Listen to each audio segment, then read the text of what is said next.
we have to make decisions on how we want work-life balance to be, even though I think that term is bullshit.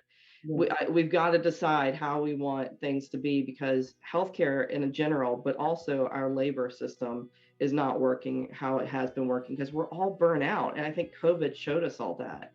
Yeah. How many of us enjoy a nice little 2 p.m. siesta every once in a while that you can't really get on the 15th floor of a office building. I mean, I did find a place for it, but it's not as nice as my bed. We started happy hours in our neighborhood during COVID. For a long time, Thursdays, we did driveway happy hours at 4 o'clock or something. Yeah. It's a lot harder to do when people are actually going into the office, but it was a lifesaver. We, I'm best friends with our neighbors now, and, we knew them all before, but not like we do now. And all the kids ran around outside playing hide and seek in the front yards.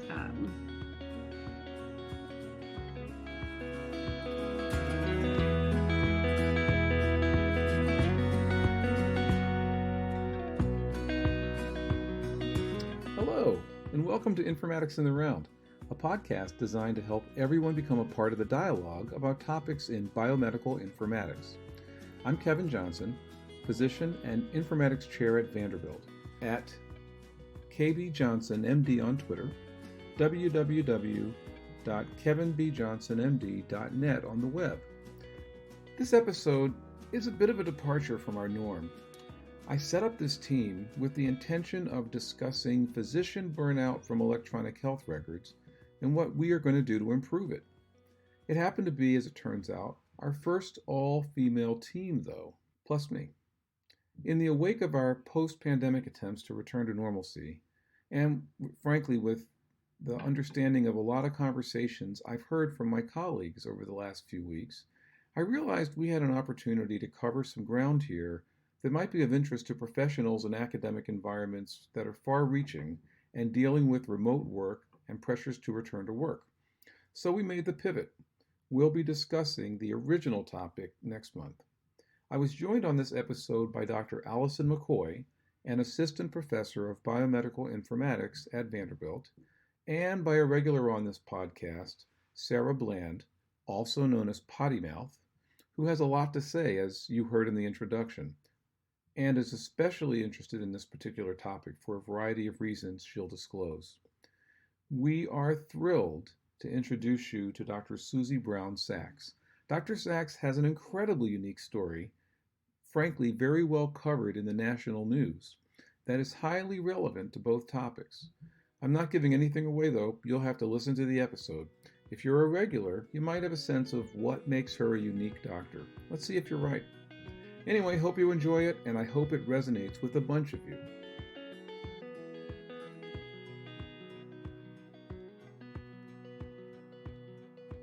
I'm going to start off, though, because it's always important to do this. Sarah, you did the joke last time. So, Allison, do you have a joke? You asked me this when you interviewed me in 2005. Yeah. And I'm going to tell you the exact same joke because I haven't come up with a better one. Okay, go for it. It's not really like a question one, but I told you there are 10 kinds of people in this world. Those who understand binary and those who don't. Yes, I know. I remember this joke. And I haven't come up with a better one in the last 15 years. All right. I should have known better. Well, it's what it is. Okay, why don't we go ahead and get started? So welcome to Informatics in the Round. I think everybody who's listening knows all about it, so I won't say much of a preamble. I'm Kevin Johnson.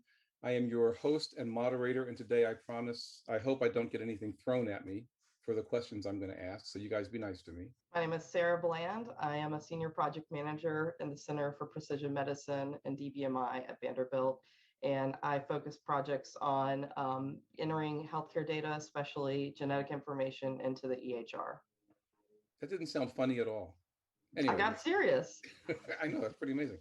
I am Allison McCoy. I'm an assistant professor of biomedical informatics, and my research is with the Vanderbilt Clinical Informatics Center on clinical decision support and other exciting topics. My name's Suzie Brown, Suzie Brown Sacks, and I'm a cardiologist at Vanderbilt who specializes in advanced heart failure and heart transplantation. Well, So Suzie, you said you're Suzie Brown and you're Suzie Brown Sacks. As a cardiologist, which name do you use? Suzie Brown Sacks. There Yeah. it is, all of that. So your patients call you Dr. Brown Sacks or Dr. Sacks? Dr. Sacks, yeah. So I bring that up because we actually had two different potential topics for today. One of our topic ideas was going to be to really unpack a lot of the work that Allison does to improve clinical decision support, which are the clicks that you experience every day, Suzie. Right. And I think we need to talk about that. But as I was looking at the lineup, and I happen to know the backstory, or if you will, the front story for each of you, and I recognize some of the concessions you make to be on shows like this, I thought we ought to confront that first. I felt like it was just begging for us to get into a conversation that's not so much about informatics, but is a lot about health and science. And while there were a lot of ways to do it, I thought it would be interesting because of the varied careers here for us to just unpack a little bit of what that's about, if you guys are okay with it. Yep. So to start that, I'm going to go back up to Sarah. So Sarah, when you're not playing that incredibly serious, boring job role that you talked about, what do you do in life, and what have you done in life? And I see a guitar behind you.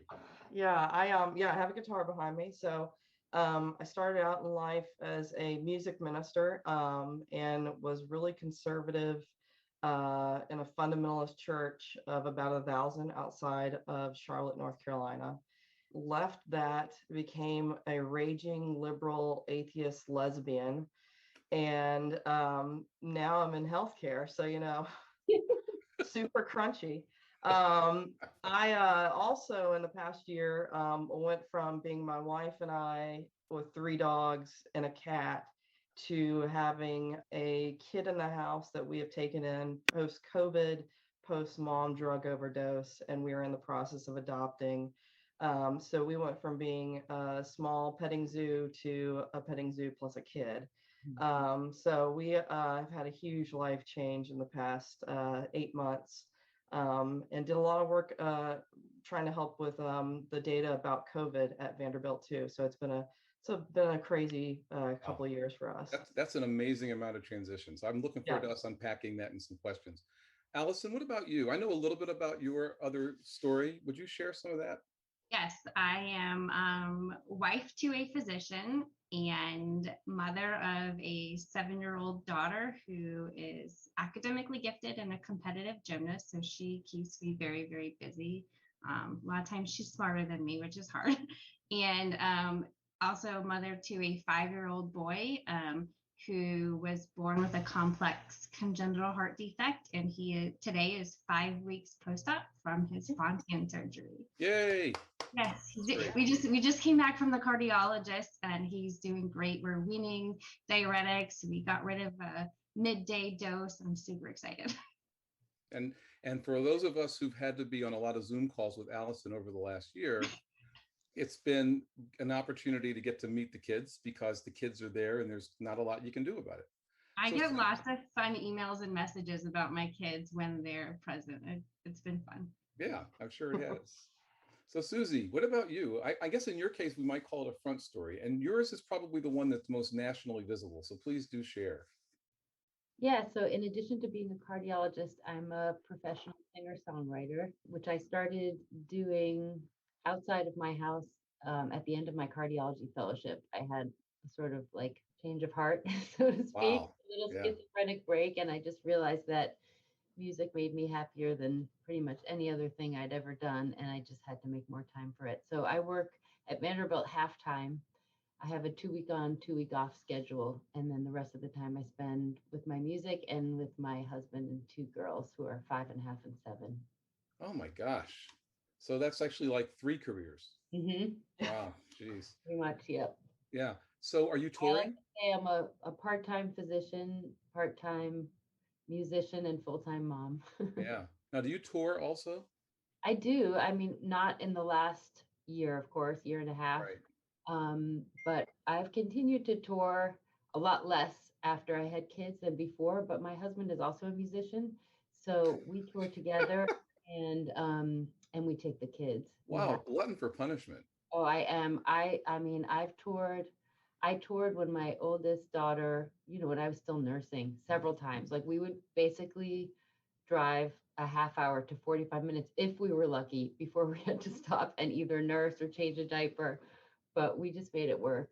I've pumped. Oh, you have no idea the places I've pumped. I believe it. Pump on I have to tell stage. you, that sounds like a hook that only you could write. Oh man.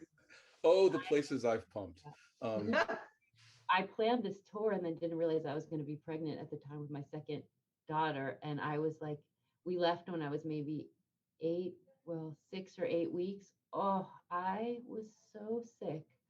And my other daughter was just like 1. So I was like sick, and my nausea was worst when I was at night. So it was like right when I had to sing. That was a tough tour. Yes. I mean, Suzie, is there a song you feel comfortable playing on here? And yeah, tell us about the song. So COVID was challenging for everyone. I know it was particularly, the challenges for me were just being scared at work of getting sick myself, and then like getting my family sick. I don't want to die. I'm not ready to die. And I just felt scared. Just my kids weren't in school. My daughter is a really anxious kid at baseline, and COVID just really pushed her over the edge. So we had a lot of behavioral challenges with her. We had someone break into our house. Oh my God. Wow. Tornado come through our neighborhood like a week and a half before. It missed our house by like 3 blocks. So like their school was damaged. My mom got pretty much almost died. So she was really sick, and that was like in July of last year. So like right when we were still really scared. So I actually was flying to Boston thinking I was going to see my mom for the last time. And I just knew I had a song in me. It was like, how much more can a single person take? You know, like between like the tornado, COVID, you know, kids being home. Now I'm like, I thought my mom was going to die. I just knew I had a song in me. And I took out my phone on the plane and just started writing. And I pretty much just like had the whole song in my phone. And then I got to my parents' house and it just all came out. So this one's called Winnebago. And for those of you who aren't seeing her, she's now pulling out the guitar that she had conveniently stashed under her desk. So go ahead.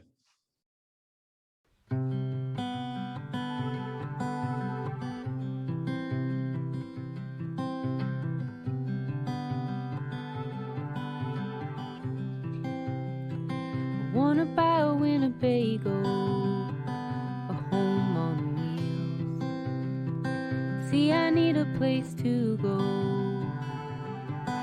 to escape how I feel.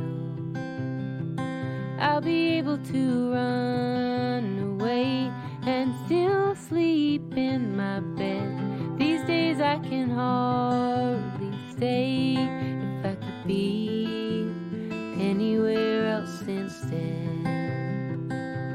How many tanks of gas will I burn?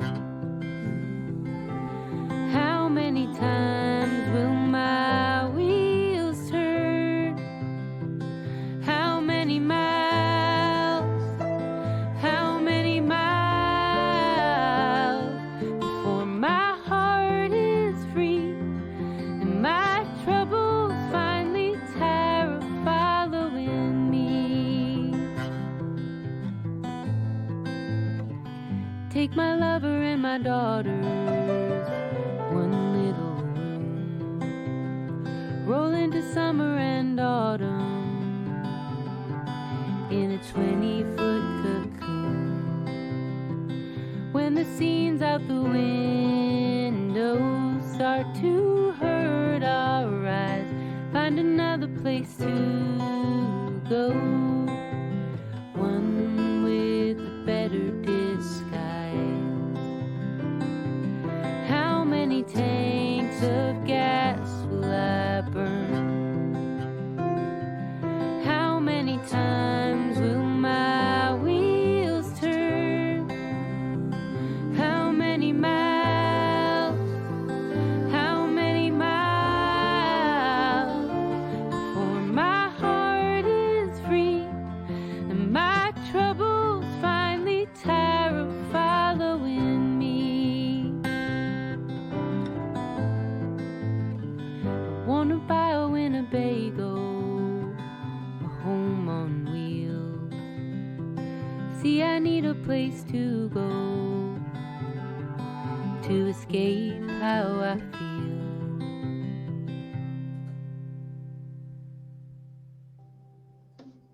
Bravo. Wow. Wow. Those lyrics are just, I mean, just yearning. I loved Another Place to Go, One with a Better Disguise. Yeah. That's an amazing line. Thank you. Wow. Yeah, that song and your story before it resonated very well. I think especially with folks that are in Nashville. You know, we had the tornado last year. We had COVID shortly after. We had the bombing. Bombing, I know. I mean, I lost my father-in-law from COVID, kind of in the heat of things, in addition to everything. So that song just like hits just right on, yeah, how much more can we all take here? By the time the bombing came, I was like almost numb, you know. Yeah. Yeah. Yeah, I- we didn't have internet for 2 days. Yeah. And so I was just like, it's fine. It's just one more thing at this point.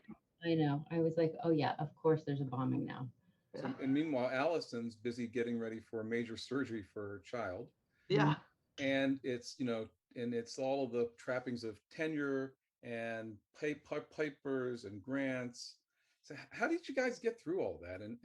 And the thing I guess I wonder about as the sort of token guy on the call here is, are we doing what we need to do to allow multiple careers to flourish? Because clearly each one of you is trying to do that. Talk to me about, what are we doing right? What are we doing wrong? I will start, since you and I have talked a little bit about this, and I think it's, going remote for me has been helpful, because you start to feel this, I'll say a work-life balance, but I have a voice for one of my dogs, and I'm going to use it right now because it's the best way to say it. But work-life balance is fucking bullshit. It is not. It is not a real thing. You hear it a lot, especially like from HR groups and things, like trying to help achieve that work-life balance. But as a woman, especially in healthcare, like that's impossible, because either you're going to drop things with your kids, you're going to drop things with your job, or what I've learned for myself is you drop things for yourself, your own self-care. And as a woman, as a caretaker, I think we often put ourselves in the back seat, sometimes even career-wise. And we don't always recognize that until you hit that bottom burnout and then say, shit, I got to get this fixed. I laugh because I remember when COVID first started and all the kids were home and everybody was trying to figure out what to do.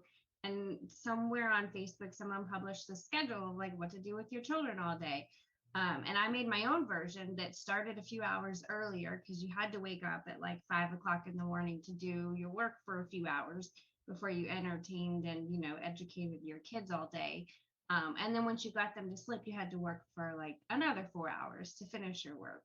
I didn't actually do that. I think Vanderbilt was amazing. They gave us an extra year on our tenure clock, just acknowledging that this was a hard thing and we were all juggling too many things to really focus on our career. For me, my family always has to come first, because, when I'm old and dying, I don't want to be like glad that I got tenure, but what did I sacrifice my kids and my husband because of it? So I do try to do that first. Informatics and academia for me has been a lifesaver, because it can be so flexible. As long as I have a computer, for the most part, I can do my work anywhere. So I do a lot of work from the gym, watching my daughter, practice every day. I can answer emails from the clinic while my son's waiting for his appointment. And so that flexibility has been super, super helpful. I don't think I could have kept up with my kids and my family and my career in any other different discipline. I work half time. My 2 weeks I'm working are completely inflexible. But then the 2 weeks I'm not working are flexible. I would say that Tommy Wang, who was chief of cardiology when I came, and incidentally, I came 7 months pregnant, which also wasn't planned. So, and he still gave me my maternity leave. I think he was really forward thinking and open-minded to let me do this schedule. I'm the only part-time person. It's partly that in the advanced heart failure and transplant world, it's a group practice. So we all take care of the entire patient panel, and all of our schedules are organized week by week. So we're either a week in the ICU, a week on the floor, or a week in clinic. And so when I'm not there, there's another physician who knows them equally well who is in clinic. I think because of my specialty, it was easier to negotiate this job. But how do you balance? I mean, it's a moving target. I don't think balance exists. You need to just always be reassessing who needs your attention the most and give it to them, and know that the other things are going to slide a little bit. In terms of my career goals, I'm sort of lucky in a sense that I don't have big academic goals. I used to, and then I realized I just love music more. So I don't really want a corner office. I don't want to be chief of anything. I don't really need to be a national expert giving talks on whatever. I just want to take really, really good care of my patients. And that's what I love. I think that's where my gifts are. So I say no to a lot of things at work. Like if someone asks me to write a review article on something, I'll say no unless I really have to do it. I'm not on committees. Unless they make me do it, I'm not going to do it.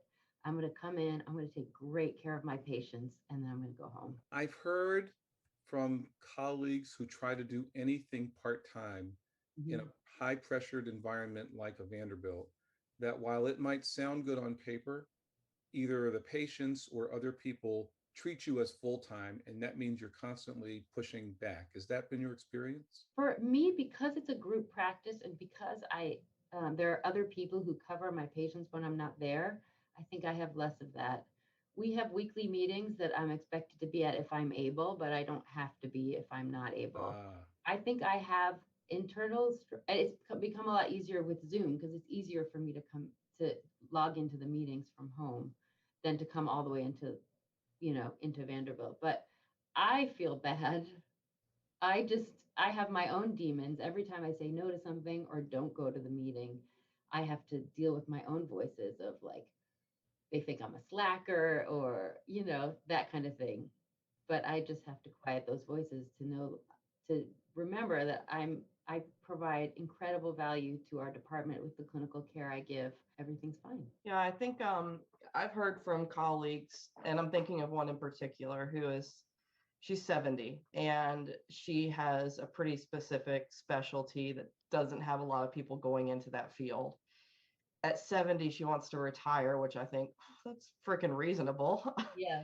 So she asked to go down to 80%. And I said that knowing that I'll still be at 100% effort, as far as time goes, because there's no talk of replacing me or adding somebody to staff to accommodate that 20% that I want to take down. Yeah. And so I do think there is that pressure. I think and I can't help but to think, Kevin, about your question, and think that I feel very privileged in the position that I'm in, knowing that I'm a senior project manager, so I have that flexibility. I do not have the flexibility of a pediatric nurse or even a cafeteria worker or someone, in resource management, things like that. So I know that I'm coming from a place of privilege as a white woman who has, multiple degrees and able to get a job that has this flexibility. Many women do not, or people do not. And so, I can't imagine balancing trying to have a job in those areas of healthcare or careers where they don't have that level of flexibility at all. And the one thing I will say about COVID, at least I didn't have to worry about money. Yeah. If I had to worry about money on top of all of that, I don't know how I would have held it together. And I will say the other way that I quote unquote do it all is I have learned, and I'm still learning, I just get help for all the things that I don't absolutely have to be doing. And I had like a major mental breakthrough just this month that instead of paying off my med school loans faster, I'm going to get a cleaning person to come and do my dishes every single day. And it like pains me to even say that, but I have an artist husband who doesn't see dishes. They don't exist to him. Like literally there could be a tornado outside that ripped half of our roof off and he's just writing his song and wouldn't even notice it. He's not a jerk. That's just not where his mind is. He's like a wonderful guy. And I just realized when I come home and the kitchen is a complete disaster, And I have to make the choice every night. And I've been up since 5 a.m, making Jeez. life and death decisions. And I have to decide, do I want to spend all of my free time cleaning the kitchen? Or do I want to spend a few minutes like hanging out with my kids and my husband? Allison's over here trying her best to, she's laughing, forgiving you for feeling at all bad about the fact that you've decided somebody else could wash your dishes. So I don't think the inability to see dirty dishes is limited to artists. I have one very amazing physician that does also not see dishes. But yeah, we have someone who helps us clean every week, sometimes more than once. And it's life-changing. Again, you know, It's like very Sarah said, saving, we're actually. privileged to be able to do that. But it helps us do, we're not doing it all. And I think, you know, unless you see that sort of behind the scenes, it looks like we're doing it, but I don't do it all. Yeah. And I would say that, you know, as the token lesbian on this call, it's not strictly to men either. My wife is she has ADHD, and I love her Same dearly. with my husband. Same with my husband. I Yes. think it's that. Yes, I have. So she's got ADHD. He's like a fly, so he'll get distracted by like 14 things before he empties just like the forks. Oh yeah, yeah. She has ADHD. Bradley also has ADHD. So yesterday I'm like literally sitting there and they're both having completely different conversations with me. And all I can think of is I just want to go start the dishwasher real quick because we're doing dishes every day because we're all here all the time, pandemic, you know. And so totally feel you. It took her an hour to do the laundry, but you know what? Like I was thrilled that she did that. And so I was so excited. But we did the same thing. I mean, we finally had to like say, okay, we need someone to at least help us. Like we have 3 dogs shedding everywhere. Yeah. Someone has to turn the Roomba on, and it's not going to be either of us 3. Yeah. So we feel that too. But again, it goes back to privilege. Like I, you know, certainly know people who couldn't have done that. And I think that there are times where us as women are expected to still do that and have that flexibility, but still also do our job and everything. And I wonder if for you guys, like I find myself getting up instead of taking like a 10-minute mindfulness or something like that, or a walk, I'll get up and be like, this is my time to do the chores while I'm not working. And feel that pressure as, you know, we're kind of both stay-at-home moms too, to get those chores done in between work, which really we didn't have to do that in the office. That was like one of the upsides is we could ignore the dishes for at least 8 hours. I agree with that. As much as it's been amazing to be able to continue working from home, I do feel like everything is like on all at the same time. You know, when we were going into the office, I could go into the office and do my work and then come home and be with my family. And now it's, you know, with Zoom, we can have meetings all of the time. And so there's a lot of good and bad for both. And not just me, my husband is the same, you know. On the one hand, he doesn't have to stay late for 6 o'clock meetings anymore, but he still has to do those meetings. It's just at home from Zoom. And sometimes it's harder to have him home, but not present. And it's been really hard for my kids, especially being home with me, but me still working at the same time. And they don't understand, you know, why I have to do another meeting and I'm not paying attention to them. And so, you know, keeping them in activities as much as I could find has been amazing for them. It's really important to kind of manage the way you think about that, though. If you have someone, because like you could think about it many different ways, and those thoughts can make you feel all different ways. In my case, my husband just isn't going to do a lot of housework. That's just a neutral circumstance about my husband. I love him for like a 10 trillion other reasons, you know, and I could have married a super uptight doctor who would do all the dishes and I'd be bored silly. So I chose him. I love him. I want to be married to him forever, but he just doesn't do a lot of housework. So I have a choice. There's no pity party here. I can either do the housework because I want it clean and do it for myself. I'm not suffering for my whole family. My kids won't care if there are dishes. My husband won't care. He'll do them eventually. So I can either wait for him to do them or do them myself for me. But I think it's really important to skip the drama about all that too. Like there's no drama. You have a choice. Either do the dishes because you want to or go read a book and just skip the drama.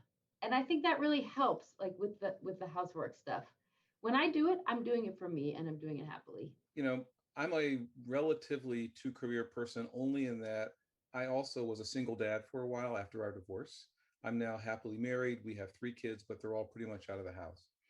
And I can remember feeling a little frustrated when I came home kind of as the breadwinner, and there was stuff that was house stuff that needed to get done. That was how I found my joy, is to not have that in my face. Like I needed it to be gone. Mhm. I imagine that, just to go to you, Suzie, this is your moment to write. You've been driving home, tough day, you've got this thing in your head. It's a part of your own self-care to be able to write a song like Winnebago. And then you come home and there's this 1 foot pile of House dishes from the day. disaster. Yeah. Talk to me about it. How does that feel? It's horrible. And it makes me fight with my husband. It makes me feel like overwhelmed. It makes me feel like I have no control over anything in my life. Like, especially during COVID, I had no control at work. And like, I just have no space where I can have any peace in my house. But it's just housework. Like, housework is neutral. Dishes are neutral. It's really your thoughts about them that cause your feelings. So I've just been really, it's like that cognitive behavioral model. And it's really powerful. Like our nanny left in the middle of COVID. So I've been doing like all the housework and but we do have a house cleaner that cleans, but like the tidying day to day has been mostly me, and I do all the laundry. And so here are my thoughts I'm choosing about the laundry. Like, I get to do it exactly the way I want now. So Now I you can just do it exactly the way I want.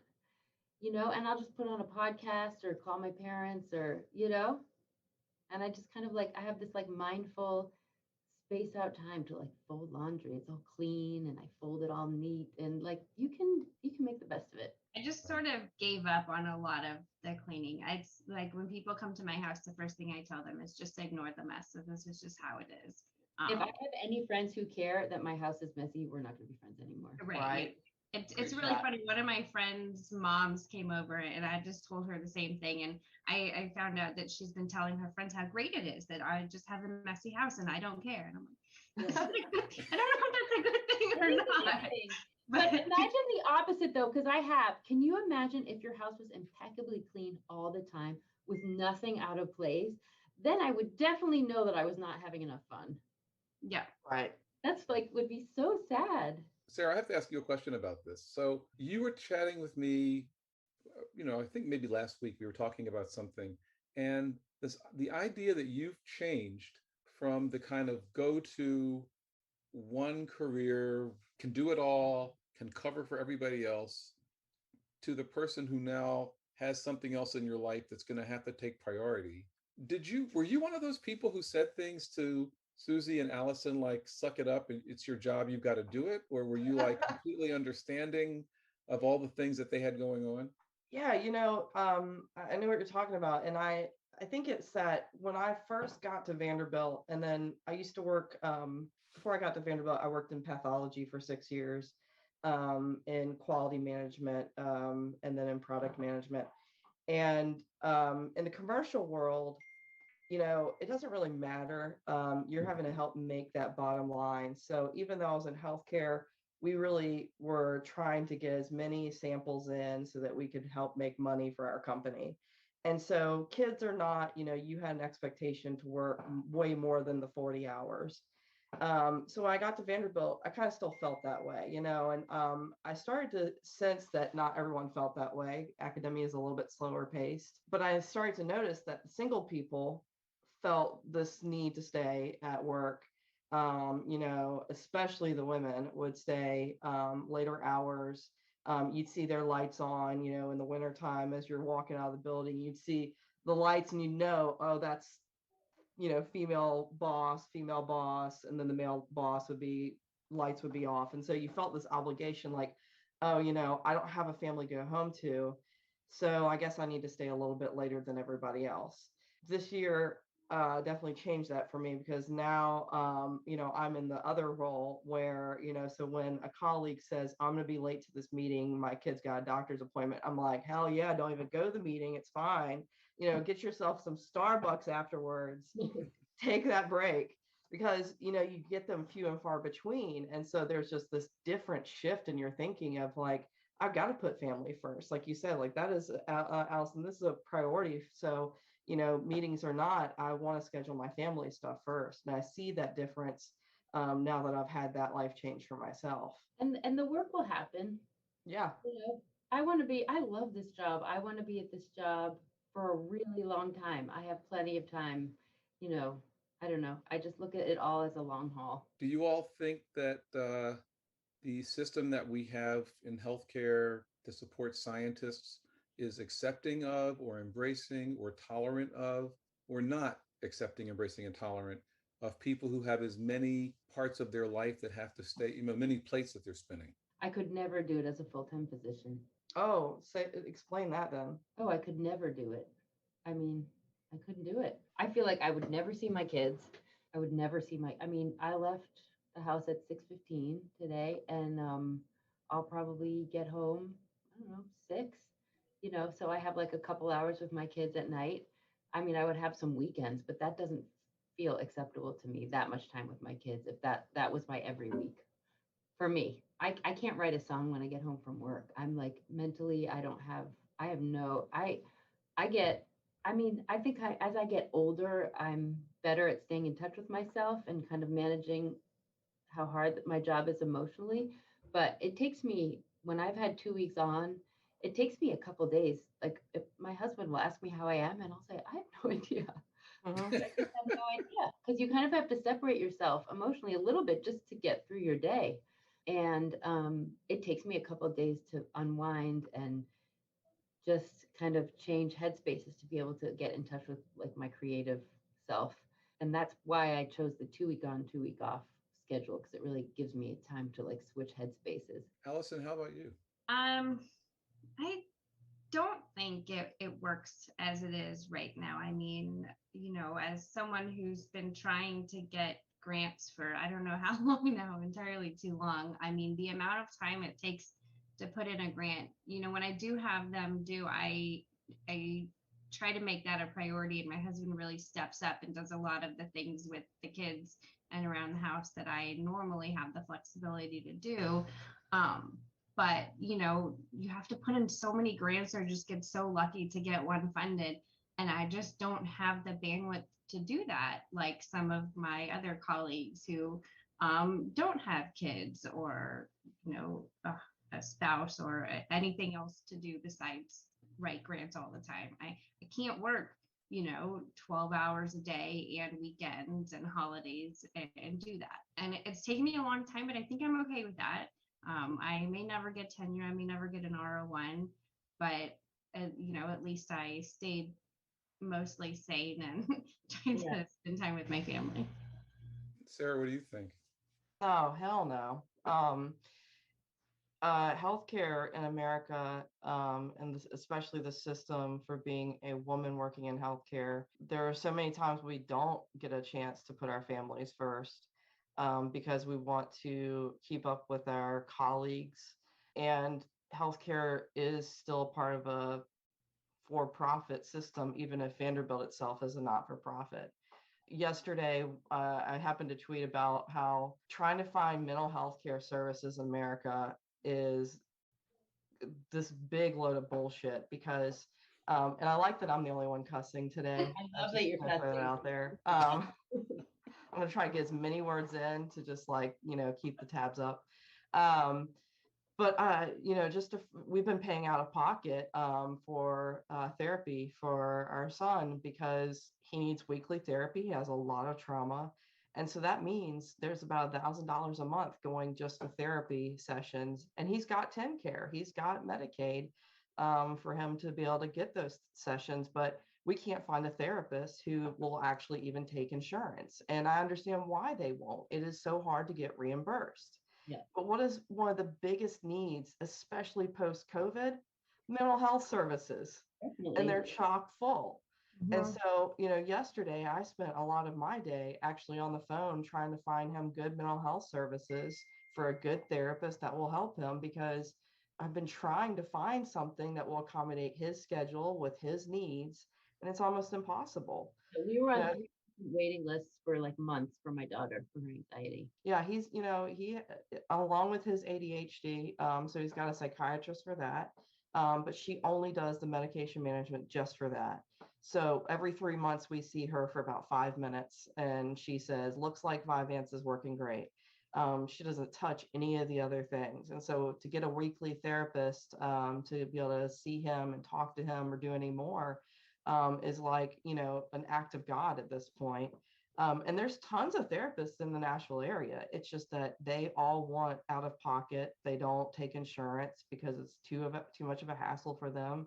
And insurance companies don't reimburse them anywhere near what they probably should be owed for their services. Now I feel incredibly more fortunate. My daughter is also seeing a therapist. We started that early-ish in COVID, but yet we're paying out of pocket dearly for it. It's made a world of difference. It's been a lifesaver, but we're paying. Same, we're paying out of pocket. Yeah. And I think like his therapist that we have been seeing is a woman. And I think about like how she's had to deal with moving to telehealth and doing those visits and everything, and how she was probably trying to do exactly what we've all been doing, is accommodate her job with her kid's schedule, and trying to do all of a sudden her job remotely and still be able to make a living. It's just not a sustainable system that we've got in America. And as I have been watching how with the Delta variant, but also COVID and the vaccination status, you're starting to see companies push people to go back into the office. And I think we're at that fundamental crossroads where we have to make decisions on how we want work-life balance to be, even though I think that term is bullshit. Yeah. We've got to decide how we want things to be, because healthcare in general, but also our labor system is not working how it has been working, because we're all burnt out. And I think COVID showed us all that. Yeah. How many of us like enjoy a nice little 2 p.m. siesta every once in a while that you can't really get on the 15th floor of a office building. I mean, I did find a place for it, but it's not as nice as my bed. We started happy hours in our neighborhood during COVID. For a long time, Thursdays, we did driveway happy hours at 4 o'clock or something. Yeah. It's a lot harder to do when people are actually going into the office, but it was a lifesaver. We, I mean, best friends with our neighbors now, and, we knew them all before, but not like we do now. And all the kids ran around outside playing hide and seek in the front yards. Yeah. So Suzie, you have a new boss. Did it take any convincing to help your new boss recognize that what you needed as a human being to be a successful cardiologist and songwriter, or did you just have to insist? Well, I negotiated my contract when I first came to Vanderbilt, so that was like 7.5 years ago. So I didn't really have to renegotiate it with the new boss. Is that what you were asking? Yeah. So the new boss was fine with your existing contract. Yeah. Mm-hmm. Yeah, she was fine. Yeah. I'm like, it's like, I forget how I'm full-time with partial effort or something. Yeah, that's what it is. I end up doing like 2/3 to 3/4 of the clinical time of full-time people, even though I'm half-time. There it is. Yep. Is that there's that bullshit. Now, yeah, I got to say it, Sarah. It's not though. I think it actually works in my favor because we're partly RVU. Our salaries are RVU based. What's an RVU? Yep. Like a revenue value unit, or it basically is like how productive you are, how many patients you see, how much revenue do you generate for the hospital, and it's based on how many patients you see, how many echoes I read, that kind of thing. So you get paid more if you do more RVUs? Mm-hmm. So for my colleagues, like literally nobody could have clinical work every single week. You just cannot mentally or physically do that. It's too hard. So every physician, full-time physician colleague has some administrative weeks where they're not assigned to either the ICU, the floor, or to do all of our transplant clinics. They may have a half a day of clinic or something, but the rest of the time they have to catch up on paperwork, read, write papers, like whatever they do, they have these administrative weeks in their schedule. And I don't have those administrative weeks. Anytime I'm at work, I'm working, I'm seeing patients, but I want that. Okay, so let me tell you why I bring that up. So Sarah and Allison are both in my department. So here's the part where I air my dirty laundry and let them trample all over me. Okay. So I've been a big proponent of returning to work because I think it helps our educational program. I think it helps our creativity.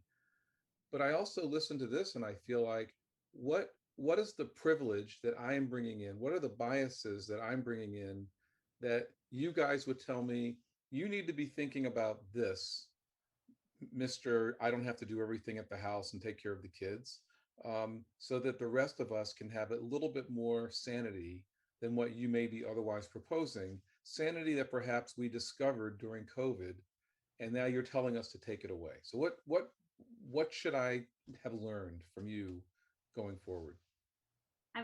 I'm also a big proponent of going back to work. I think, I was in the office for a long time, as long as I could be, until I had to be home with my son, right before and after surgery. He can't go to any kind of child care. Right.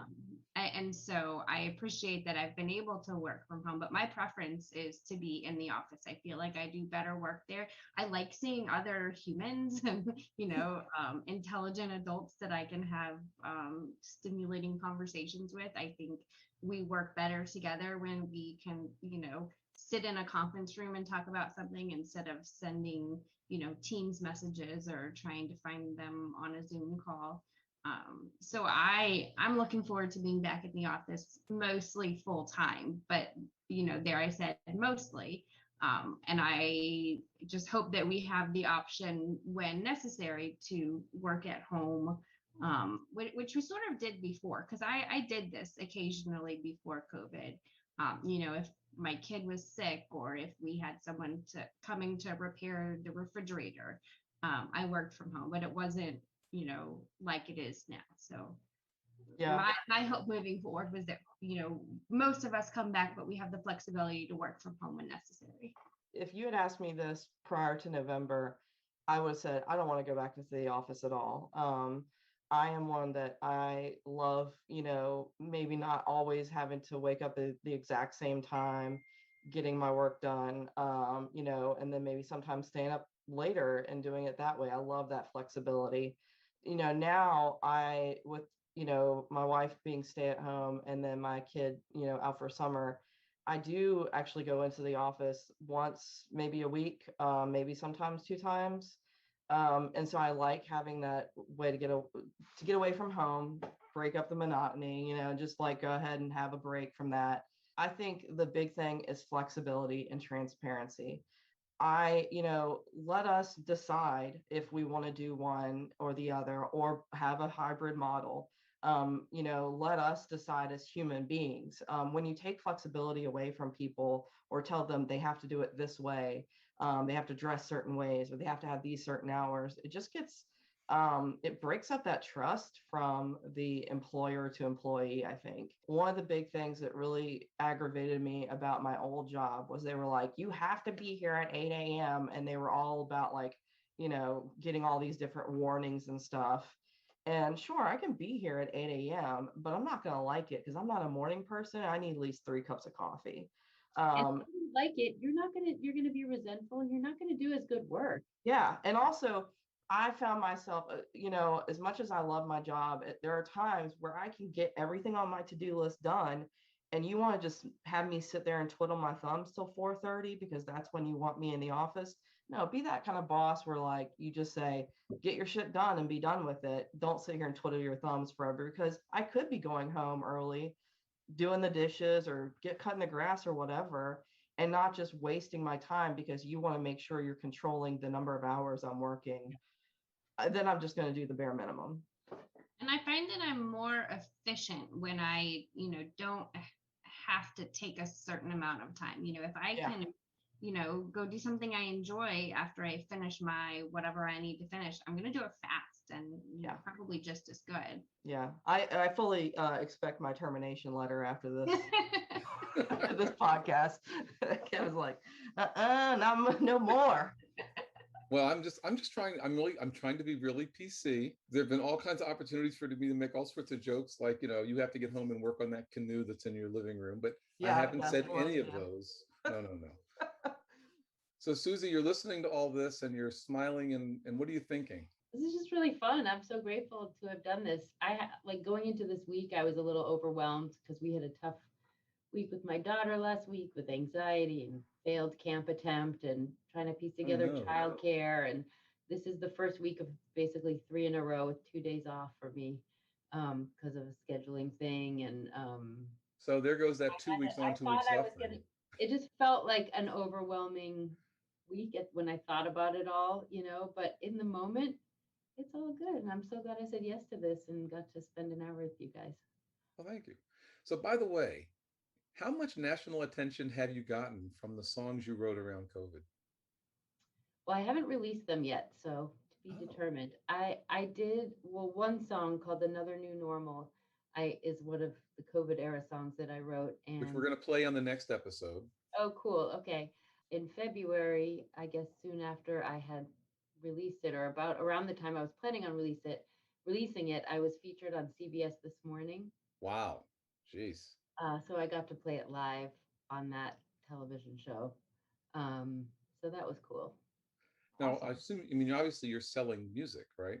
Yeah. And you're going to eventually, I can't imagine how you're going to embrace the opportunity that these songs are going to give you to tour with the schedule you have as a cardiologist. So how are you going to do that? I'm not going to tour that much, even though I want to, because my kids are in school, and they're more important to me. I'm not going to leave them. So that's just the way it is. I'll be less successful as a musician because of that. Less successful, if that's how you define success. That was air quotes, everybody.